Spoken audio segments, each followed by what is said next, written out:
Oui, j'arrive. Bon, un petit moment de pause pour vous dire, vous voyez que la charité, c'est pas seulement organiser, participer aux inhumations, mais c'est d'entretenir l'Église, de faire en sorte aussi d'apporter du bien-être aux plus démunis, et puis d'une manière générale, le service à l'Église, tant sur le plan matériel comme vous le voyez là, que sur le plan religieux.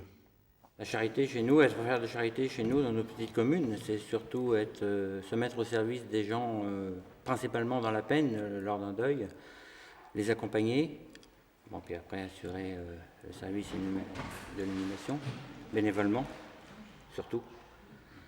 C'est ce qui est le plus important. Je suis rentré à la charité pour rendre service aux gens au moment des inhumations. Charité veut dire, le mot veut bien le dire, charité c'est rendre service à tous les paroissiens, hein, c'est pour les inhumations surtout les inhumations. Hein. Et puis en même temps, les cérémonies qui se passent à l'église, on est là pour toujours aider le prêtre, le seconder quand on peut. Il y a une similitude que l'on peut voir dans ce port du chaperon, c'est avec le port de l'étole du diacre. Vous n'avez pas été sans remarquer à la cérémonie tout à l'heure que notre diacre, qui est aussi notre grand maître de charité dans l'heure, porte son étole sur l'épaule gauche aussi. À l'inverse du prêtre, excusez-moi, qui porte son étole à cheval sur le cou. L'évolution des choses a fait que nos campagnes se sont un peu repeuplées avec des gens de la ville. Et dans les charitons, nous allons rencontrer des gens de la campagne, des gens de la ville. Et ces gens de la ville sont obligés, mais avec bonheur, de demander à leur employeur de libérer quelques heures lorsqu'il y a une inhumation. Et ça se fait sans trop de problèmes, surtout dans les entreprises locales. Mais un jour, ils ont découvert ma photo dans le journal lors d'une fête de charité. Et il y a un collègue qui l'a amené sur le lieu de travail. Et puis là, il a fallu que je ne pas rendre des comptes, mais j'explique. Au début, ils ont rigolé, mais beaucoup, je dirais 90% ne connaissent pas. Et j'ai des collègues qui, eux, ont déjà vu, lors d'un de ces collègues, se sont rendus à l'inhumation, et ont vu le service, et là, par contre, ont été surpris, et là, m'ont posé des questions. C'est quoi, ça se passe comment? Le fait d'être agriculteur, on pouvait se rendre plus disponible, si vous voulez, que ceux qui étaient charitons et travaillant en usine. Même si ça nous gênait par moments, parce que il y a des moments que ça nous gêne aussi, parce qu'on avait aussi notre travail. Hein. Au moment des saisons, on avait notre travail, mais on se libérait quelquefois plus facilement quand même que ceux qui travaillent en usine. Quoi. Question d'entente, on s'entend très bien. Tous les ans, on fait notre repas de charité qui est très gai, parce que certains, quelquefois, partent avec chaud aux fesses, on peut le dire. Parce qu'on a une très bonne entente. On n'a jamais de problème, tout le monde y met du sien. Même on ne regarde pas les tâches qu'il y a à faire à l'église. Hein. Et maintenant, on est devenu chariton parce que nos parents étaient charitons et rendaient service et nous ont montré à rendre service aux gens et à faire la charité autour de nous. C'est tout simple.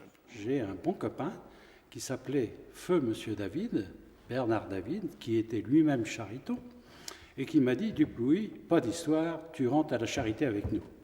Alors je suis arrivé, j'avais 17 ans, 15-16 ans, enfin bon, très jeune, pour rentrer dans la charité de Bruguière-Marcouville. Et justement, c'est monsieur Aimé Hébert, un monsieur qui s'appelle monsieur Aimé Hébert, malheureusement qui est décédé. Alors il m'avait dit, tu as l'air d'aimer la charité, parce que comme j'en ai tout le temps à la messe tous les dimanches, et puis quand je voyais la charité, ça me faisait revivre. J'ai dit, je voudrais bien être pareil qu'eux. C'est pas difficile de toute manière. Quand je suis arrivé dans le pays en 1960, hein, comme agriculteur, je reprenais une ferme comme agriculteur. Quoi. Et puis, comme j'avais l'habitude d'aller à la messe tous les dimanches, je me suis retrouvé avec des gens qui partageaient les mêmes idées que moi. Hein. Donc, après la messe, ça nous arrivait d'aller prendre un petit coup au café. Et puis c'est là qu'un jour, on m'a proposé de faire partie de la charité. C'est M. Jean Tarquetti qui m'a fait rentrer en 52, en Oui. 51. Oui, 51, oui. Puis je suis resté. J'arrive de la ville et puis, bien sûr, quand on arrive de la ville, on s'enferme chez soi ou on est curieux. Alors quand on est curieux, on va au comité des fêtes. Quand on est catholique, on va à l'église et on se fait un réseau de connaissances. Et puis après, on se fait un petit peu, excusez l'expression, embarquer dans des choses intéressantes. Et c'est comme ça que, par affinité avec des gens qui étaient dans la charité, on a été recrutés. Et je suis devenu chariton par le fermier où je travaillais, qui étaient tous les deux le père et le fils à la charité. Et en 1948, je suis rentré dans la charité de Bréteau. C'est pas mon temps, ça. La compression, elle...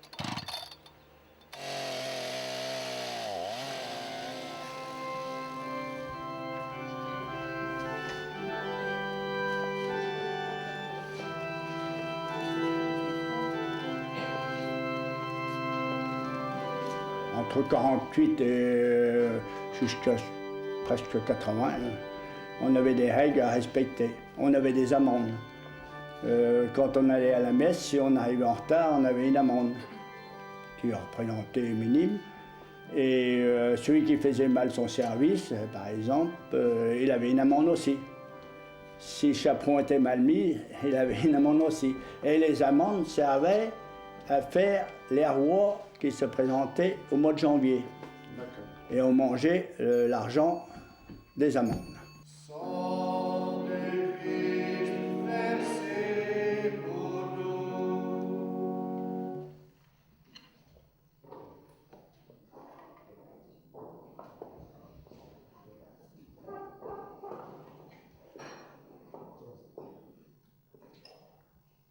Et vous savez que dans les charitons, il y a les maîtres, il y a les prévôts ou les échevins, il y a beaucoup de choses, mais il y a aussi l'antique. Alors c'est le plus vieux de la bande. Quand j'ai passé maître en 60.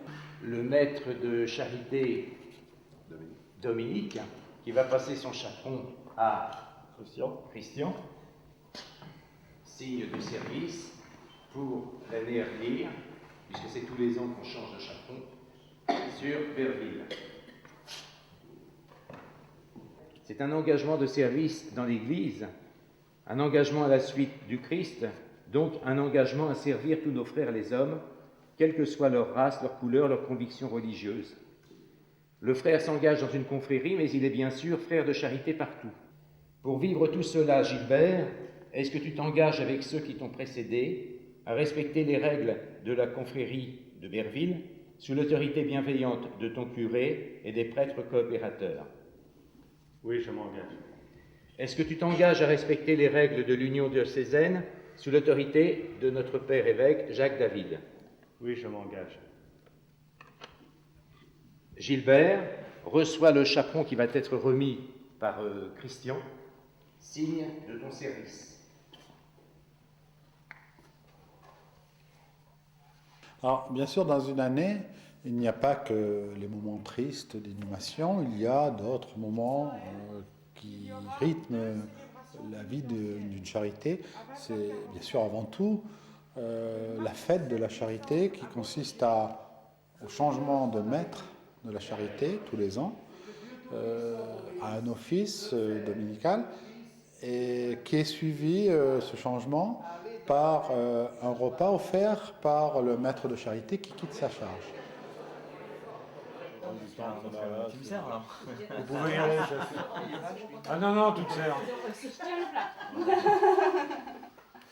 Bon, tu vois qu'il est cuit ton pot-au-feu, Christian? Tu vois qu'il est bon mon pot-au-feu, hein? C'est des gens qui se connaissent pas, je veux dire. Donc, c'est la Je dirais essentiel à cette époque-là, où il y avait des grandes pestes et des grandes famines, c'était d'enterrer décemment les morts. Donc, pour enterrer décemment les morts, des confréries se sont créées Et donc le rôle qu'ils avaient, c'était de les enterrer décemment. Et on retrouve cette relation à notre époque d'enterrer les morts, et en même temps l'histoire des tintemels, donc des petites cloches que l'on retrouve à notre époque, c'était à l'origine pour avertir les gens lorsqu'on enterrait les morts, lorsque les charités enterraient les morts, qu'on passait avec des pestiférés, donc les gens s'écartaient. Dernièrement, une personne qui n'habite pas notre région est venue à une inhumation localement de sa tante. Et cette personne-là était très très fortement marquée par le fait qu'à l'inhumation de sa tante, qui était à la maison de retraite et qui ne connaissait personne dans le bourg en question, la charité était là pour accompagner la défunte, alors que la charité ne connaissait pas du tout la défunte. Et cette personne qui venait d'une grande ville, donc de la capitale même de la France, a été assez surprise, agréablement surprise, et je dirais vraiment touché au plus profond de son cœur en disant, mais on enterre ma tante avec des personnes qui ne la connaissaient pas. Et je trouve ça extraordinaire. Et je pense que la vraie dimension de la charité, elle est là. C'est qu'on n'a pas besoin de connaître pour aimer et puis pour rendre service.